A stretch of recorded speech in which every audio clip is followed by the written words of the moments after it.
everyone, and welcome to the More Campaign platform. My name is Abby, and I'm here with Ayo Akanji today. He is a media strategist for the presidential media team.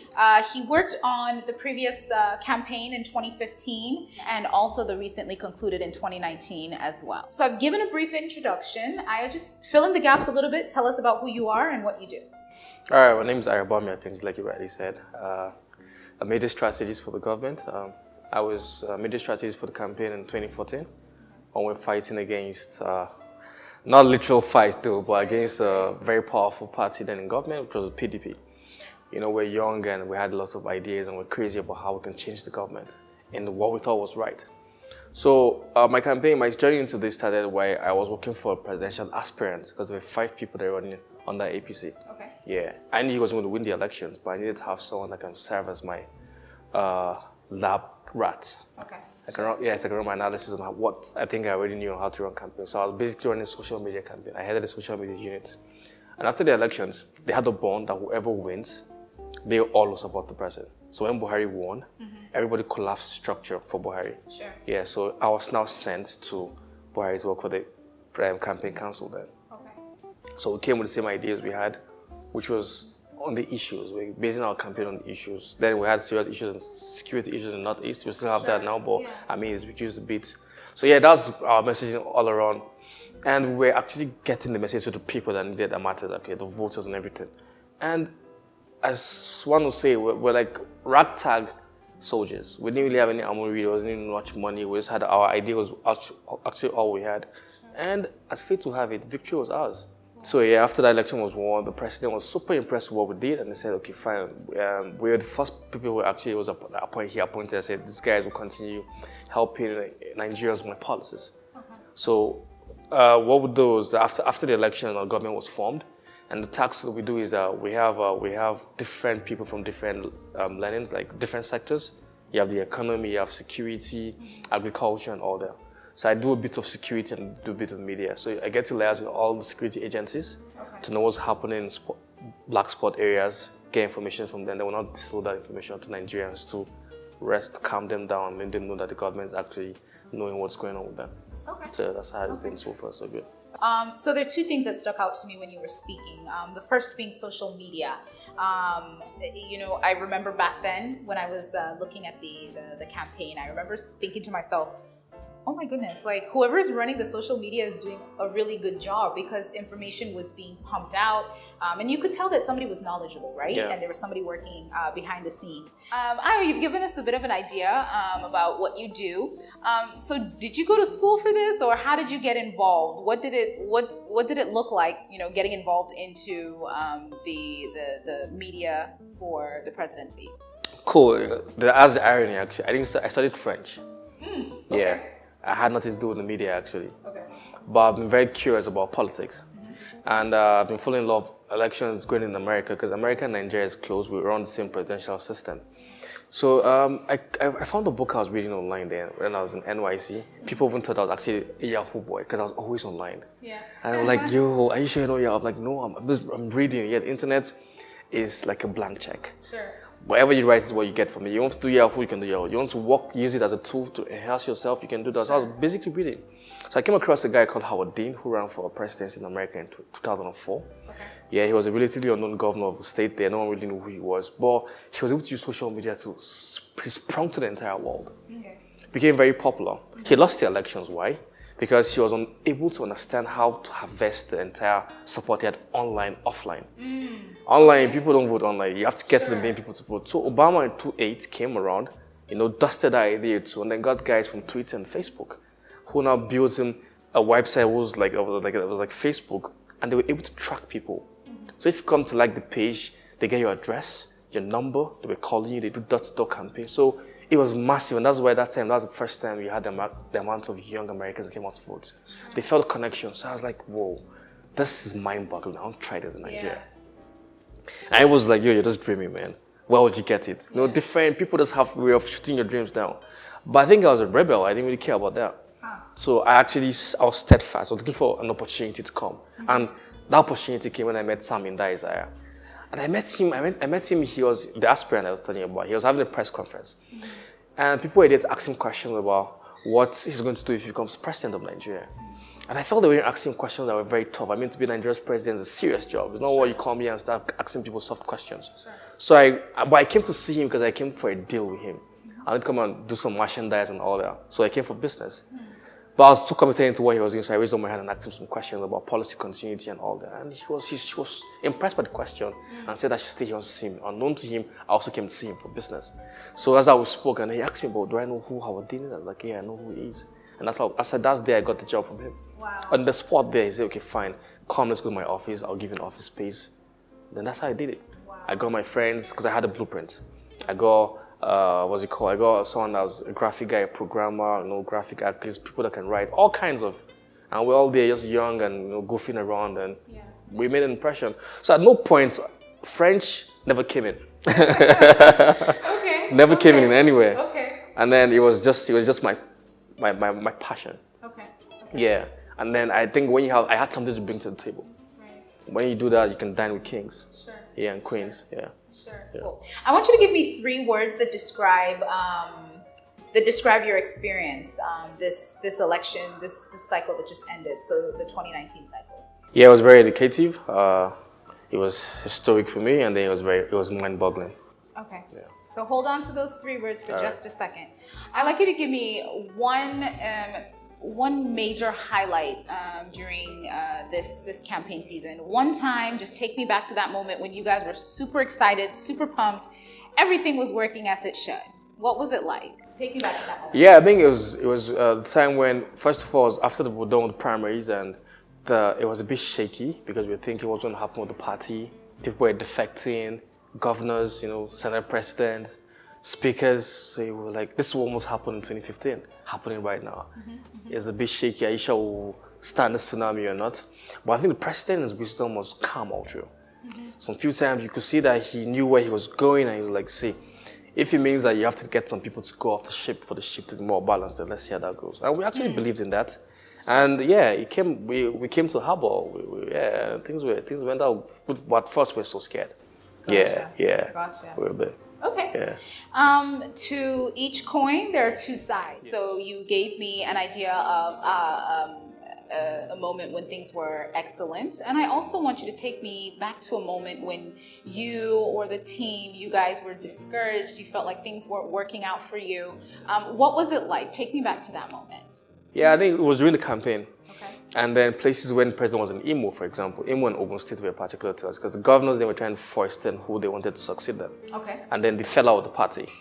So you find out that a governor goes to get another party and puts his candidate, and the candidate of the party is now struggling to get space. Sure. And Ogun State was so bad that they actually were peddling the president because the governor brought in thugs in there. So it was like, how will he take this? But I don't know, I think in his wisdom and experience, he was just very calm, and he said, see, people of the state, you should vote whoever you want across party lines, whoever you think is going to protect your interests. I think that was more towards Nigeria is one first before you be in PDP or APC or APM or any party. So he showed that picture, he showed that leadership in his utterances. And you could see that was able to, appease the people there, and that's actually what they did. And then, in the end, right now, we're good. But then it was like a pin, it was like a pin in the neck. Yeah.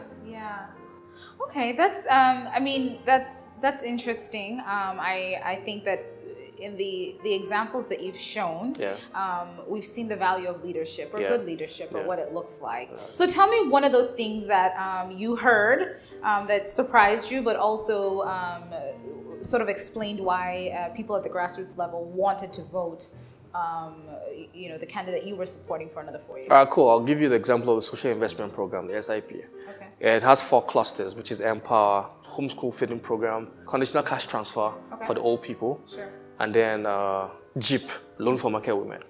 Now we're in the state, Kogi State, and someone comes up and says, see, they paid 30,000 naira for the Empower beneficiaries.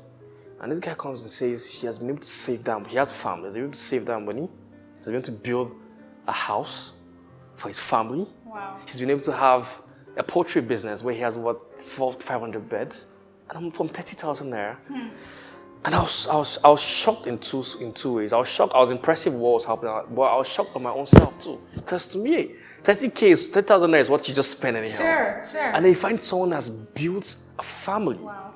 and they're happy. You could see them beaming and smiles. Yeah. And I felt, wow, like this is surreal. Right. So that was one of those kind of cases that actually. And where was this along the campaign trail? This was in what state? Kogi State. Kogi. Yes. Okay. Kogi State. Pretty cool. Yeah. Pretty cool. Yeah. Okay. So the second word you mentioned was historic, and why so? Well, it has to do with the fact that we had the inflow of a lot of international attention on Nigeria during the elections. Okay. You know, we've won the elections right now, so there's nothing that is quite codified again. You know, but then we were thinking that the PDP opposition, the PDP candidate was trying to, you know, he had a PR firm, a lobbyist, Ballard, who was a very close guy of Trump, and they were just noticing that the US all of a sudden just changed towards Nigeria. Yeah. So I went back to the books. I went back to, make my research and find out a lot more things about what happened previously in previous election in 2007, 2003, when we knew then that they just announced result. People were not really voting. And what was their comment? And what's happening right here? I went back to the books and then I saw that, okay, fine, in 2003, even I think 2007, the presidential election, after they announced the winner, the then late president actually came to the world and said, see, I understand that this election that brought me in was marred with a lot of irregularities. And they were going to actually see how we can try and better the system. So I was trying to understand now, are we having a shift from the US foreign policy towards Nigeria, or is it Brian Ballard, the lobbyist, who is influencing this? So it was huge. It was thought-provoking for me, but I think at the end of the year, I was able to get my answers from it. That's the little historic thing, and then it exposed me to a lot more things that I actually didn't even know about. Until I went back to the books. And I saw them. Yeah. We're still going back to more knowledge. So you were in a situation and didn't use only the tools that you had to analyze the situation, but you actually went back to learn more, and then come back, you know, so you actually went to the drawing board, which to me says that there's a lot of work that goes into it. So the final word that you gave us is mind-boggling, and you've given me a couple mind-boggling examples, but I'm gonna let you give me yours. So why was it mine? All right, fantastic. I think that's the part that was very dear to me. And the fact was this: when you move around, and then you see people come out, and there are multiples, and there are thousands, just for the president's address. People spend 4 or 5 hours in the stadium waiting for him to come. Just see the man. Just tell the man that you see them climbing high poles, and this is organic. This is not a procured crowd. No one paid them to come there. So it happened everywhere. One of the best moments I think was Plateau.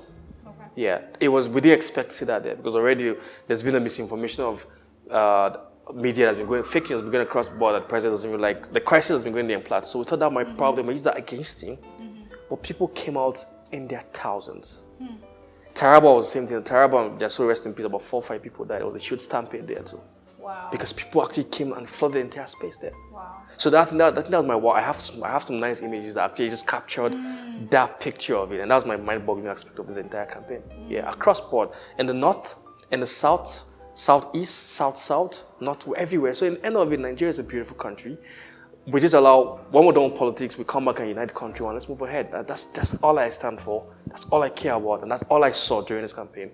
And that was actually what blew my mind away. Sure. As we wind down, your experience has been dynamic, but I want you to tell me one new thing you learned about Nigeria, something that you did not know before, that you came to realize during this campaign season. I think it's actually perseverance, probably. Okay. Yeah. Okay. And no matter how no matter how the storm goes, weather will actually, it'll weather down for you, and never just get worried by noise and all that. Just stay focused on what you want to do, and then follow it to the latter. Or believe in what you're doing. Sure. Follow it to the latter, and then I can tell you have the last laugh. Sure. Yeah, and that's what I learned from this entire process.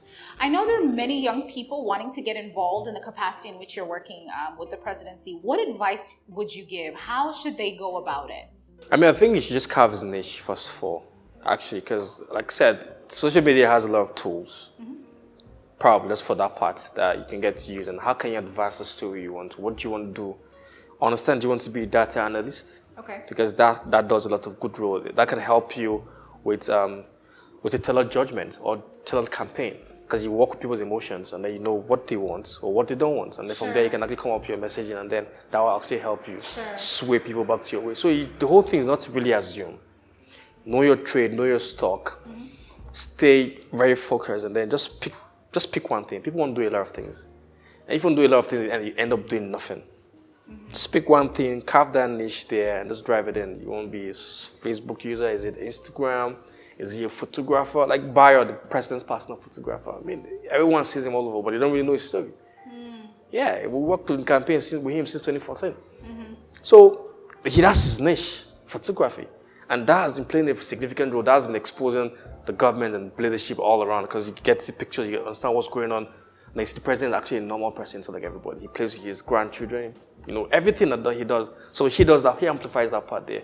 You have someone who's like Tolu or like a Bashir Ahmed, it's aids on social media. So other guys are also push things, content on Twitter and Facebook and Instagram. So everybody has what he does. So you just need to know what you're good at, and then how you can put that together in what you want to achieving what you want to achieve for yourself, and that's just about it. Finally, what's the plan? Where should we look forward to seeing you next? Do you have any new projects, a side hustle? What do you have going on? Sure, I'm very ambitious. Okay. Yeah, I hope to be president of this country some days. But yeah, I think my experience here is actually like a learning curve for me to understand the terrain and where I want to be tomorrow if I want to be there. But also, I think I'm most trying to say I will try and come up with because the youths are the next emerging power. Of course. But we're in silos. We're not one. Everybody's doing different things in different ways. My plan is to try and see how we can come up with a new breed of potential, young emerging leaders across the entire country to form a network, and then to be that force. Like that should be our own bargaining chip for everything that we want to do. Okay. So that's what I'll be at forefront of right now doing. Okay. Yeah, trying to see how I can, inspire other people to go for excellence, and then try and see how we can network ourselves together, and then champion a very good cause. Okay. Yeah. Awesome. Yeah. Awesome. That sounds good. It sounds large, but you've explained it in such a way that it sounds bite-sized. So that's pretty cool. Yeah. A lot of times we hear that being a young person is sort of a barrier or a hindrance of sorts. What would you say? Do you think that being a young person has limited you in any way since you've been working in your current position? Age is just nothing but numbers. Okay. Yeah. Okay. Like I said earlier, there's the African adage that says the child that washes his hand then with the king. Now, only it's a taboo for a child to sit with a king, literally, but I mean, once the old guard, like I like to call them, are very, very experienced and mature people, and then whatever it is you want to do, if it's governance, if it's politics, if it's business, you can never take someone who has more experience than you are. Sure. But you see, a lot of the young generation will come from in a rush. And that problem is what actually always cuts them, and they just think of their age and all that. No. I think what you should have is actual experience. And if you're a potential, then you should come bring something to the table also. So nothing happens in vacuum. Okay. So there should be a void you're filling in. But while you're there also, just try and assimilate as many experience you can have from those people because they will be going so. But when you want to take over them and then you have no idea of what they are doing, then you can't do anything. And that's why I get to see everywhere across. I've seen a lot of young people that came out that were trying to run for the presidency in the country. And I felt like, if you have 9 people in this room, they're all young people, and then they all ask them what you want to do. I want to become president. Instead of saying, okay, fine, we all want to be president. Yeah, let's support one of us. Let's put ourselves together and say, among all of us here, who has the best idea? Who do we think? Fine, I'll pull out for Abi. Everybody pull out, then you go, and we'll now work for you to get to there. Then we cannot come in and put out whatever we want to do in one way or the other. But it's either, if it's not me, then you don't get it. And that's a very bad thing. But I can tell you, frankly speaking, age has never, ever been a barrier for me in getting anything I had to do. I think, luck, God, but I think above all is the fact that you have to bring something to the table. Sure. Yeah, that's what's key. Okay. Yeah. Okay. So I love that because once again, I'm a big fan of merit-based movements. Oh, cool. You know what I mean? It just works easier when I know that I can go and study and you gain knowledge and come back and it's worth something. Yeah, true. And like you mentioned, a lot of times we just kind of rush into something and think we should be given the opportunity because we're young and we're dynamic and we move quickly. But I love that you're saying we need to gain experience. We need to know what we're doing and then go to the table. So we are mixing. It's a combination of the knowledge that we have, the fact that we're young and dynamic, but then also what we have seen, what we have learned from the older folks. We put that all together, and we might have the perfect recipe. A good cocktail. Nice. Ayo, thank you so much for joining me on the More platform today. It has been super informative and actually really exciting because I've heard a lot of things that I wanted to hear today. I'm going to make sure I get your details. That way we can put it in the comment section. So that people can get a hold of you if that's okay. Cool. They might have some questions. They might want to know how to join the strategy team. But thank you so much. It's been a pleasure. Thanks for having me so much. I really had a nice time here. Thank you. Thanks, Avi.